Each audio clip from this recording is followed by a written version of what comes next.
Me pediram recentemente aqui para falar um pouco mais sobre gestão do tempo. Então vamos nós, né? Vamos lá.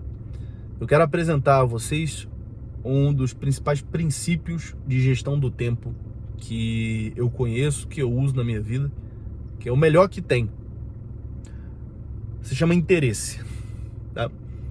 Eu não uso nenhum sistema de gestão de tempo, não me interesso pelos sistemas de gestão de tempo, não me interesso por livros de produtividade, porque eu acho tudo isso uma grande palhaçada. Isso parte de uma perspectiva errada sobre o homem. Essa perspectiva errada sobre o homem se origina lá da época da Revolução Industrial. Você vai lembrar da época da escola, que você estudou na geografia, na sociologia, sobre o Fordismo, Taylorismo, etc. Foi ali que esse sistema de mensuração do tempo, né, se tornou uma coisa largamente utilizada pela sociedade. Veja, na Idade Média, por exemplo, quem eram os sujeitos que mediam o tempo? Eram os monges. Por quê? Porque eles mediam o tempo, para um objetivo de culto litúrgico, né, para a liturgia das horas. E eles faziam aquilo voluntariamente. Então foi uma sacanagem sem tamanho o que fizeram com as grandes massas da humanidade, quando começaram a regular o tempo delas, né, para fins comerciais. E esse hábito de querer tudo medir em termos de tempo, de unidades de tempo, quantos minutos você demora para isso, quantos minutos você demora para aquilo, não sei o que, não sei o que lá.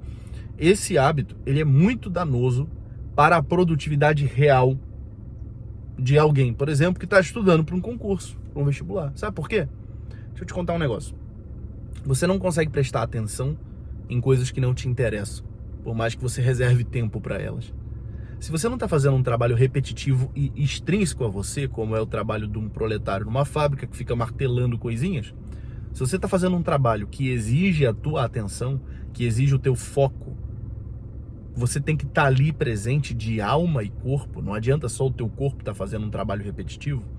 Deixa eu te contar o que acontece. Você tenta aplicar um sistema de gestão de tempo como esse, você vai estar fingindo que está estudando, que é o que a maior parte das pessoas fazem. Elas fazem trabalhos mecânicos e extrínsecos, elas copiam um quadro, elas assistem uma aula, mas nada daquilo entra nelas. Não há uma absorção de alma nelas, tá entendendo? Não há aprendizado real, portanto.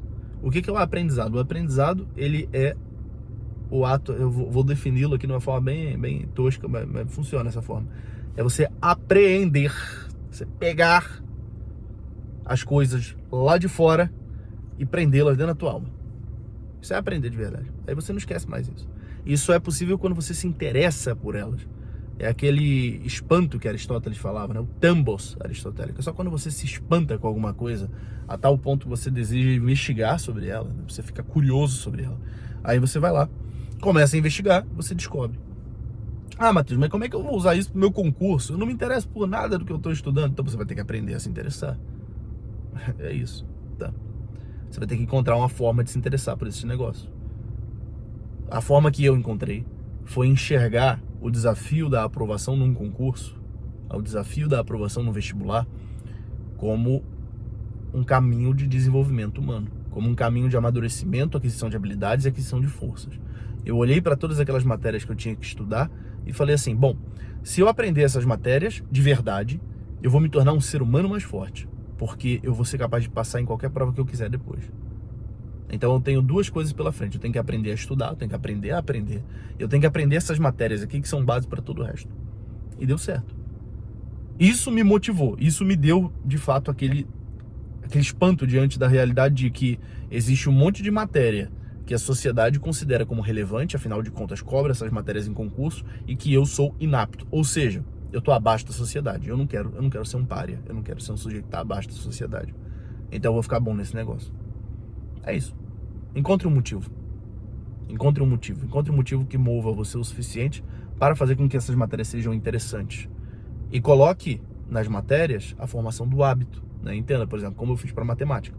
A matemática, eu comecei a gostar da matemática a partir do momento que eu comecei a estudá-la de pouquinho em pouquinho desde a base. Eu não conseguia entender matemática, por isso eu tinha raiva dela.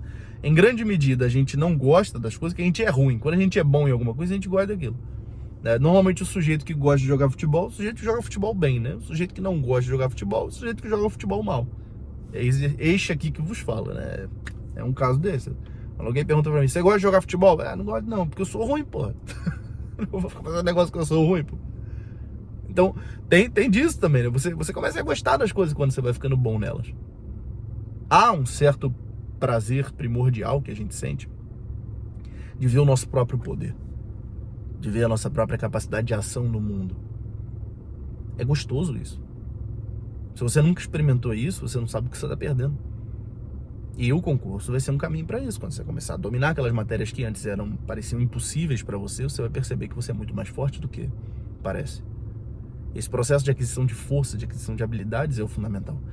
E aí, a questão de gestão do tempo. Eu quero gerir o meu tempo. Cara, a gestão do tempo ela se torna irrelevante a partir de então, você tá entendendo? Porque você está fazendo as coisas com base no interesse profundo, no interesse genuíno. Então, como você está fazendo aquilo por uma curiosidade que te move desde dentro, você nem conta tempo. E, na verdade, o estudo que funciona, ele precisa ser assim, um estudo que não conta tempo, um estudo que se insere naquilo que é o estado de flow, né? Tem um psicólogo do leste europeu que cunhou esse termo, cujo nome é impronunciável, né? Procurem aí. Tem até um livro dele que chama Flow, muito bom, fica de recomendação aqui. E ele fala sobre isso, né? Esse estado de flow que a gente observa, por exemplo, certos atletas falando sobre. Isso é falado inclusive na poesia medieval, né? Muitas das poesias de cavalaria contam sobre a febre da batalha. O sujeito estava lá no meio da batalha, em determinado momento ele perdia a noção do tempo e os movimentos dos adversários pareciam previsíveis para ele. O Bernard Cornwell fala disso lá na série das Crônicas Saxônicas, né?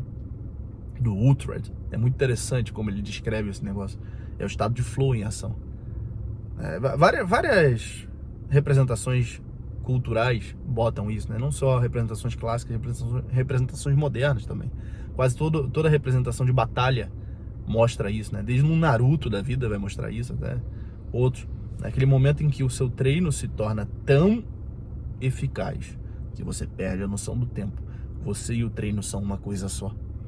É disso que o Kobe Bryant falava lá no Mamba Mentality. É isso que eu acho que é Tim Morris, né, o treinador do Kobe Bryant, o treinador do Michael Jordan, ele fala disso também no Relentless. Se eu não me engano, o nome dele é Tim Morris. Ou seja, é um abrir mão do controle do tempo. E simbolicamente falando, né, existem duas dimensões aqui da mitologia grega que nos ajudam a entender esse negócio, né? O tempo do relógio é o Cronos.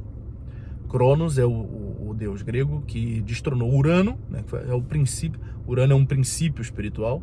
Cronos é essa passagem do tempo que destrona, que ceifa a potência espiritual de Urano. E veja, Cronos também vai ser destronado por quem? Por Zeus. Zeus possui o raio do quê? O raio da consciência, o raio de uma inteligência que se debruça sobre a realidade com clareza. Por isso que Zeus é capaz de domar Cronos, porque ele está acima. É o Kairos, é o tempo sem tempo, é o tempo que você está num estado psicológico de total imersão naquilo que você faz. E aí você tem foco genuíno. Então a gestão do tempo que funciona, em suma, é aquilo que o Cal Newport fala lá no Deep Work, né, no trabalho focado. É um foco real. É um foco que consome você, que faz com que aquilo tenha um sentido, um propósito mais profundo. E é isso que você tem que buscar no seu estudo para concurso. Não é ficar contabilizando blocos de 20 minutos. É estudar de uma tal forma que você consiga esquecer que o tempo está passando. Aí você está aprendendo de verdade. E quando você está aprendendo de verdade, você passa muito mais rápido na prova do que a tua concorrência. Isso eu te garanto. Eu ensino um pouco mais sobre isso lá na Forja do Estudante Aprovado. Mas se você ainda não é meu aluno na Forja do Estudante Aprovado, saiba, as matrículas estão abertas. E eu só preciso de 6 semanas do seu tempo para te pegar pela mão e fazer de você um estudante aprovado. Deixar de ser aluno, se tornar estudante. Deixar de ser estudante para ser um estudante aprovado, para ser uma pessoa que alcança resultados definitivos. Porque não só sabe estudar, mas sabe lidar consigo mesmo, sabe lidar com a própria mente. O que eu chamo de equação fundamental da aprovação. Tem mais informações sobre esse método que eu ensino aqui embaixo. Tem um link aí na descrição. Tá bom? Pessoal, ficamos por aqui hoje. Obrigado pela presença de vocês aí. Forte abraço. Até o próximo vídeo.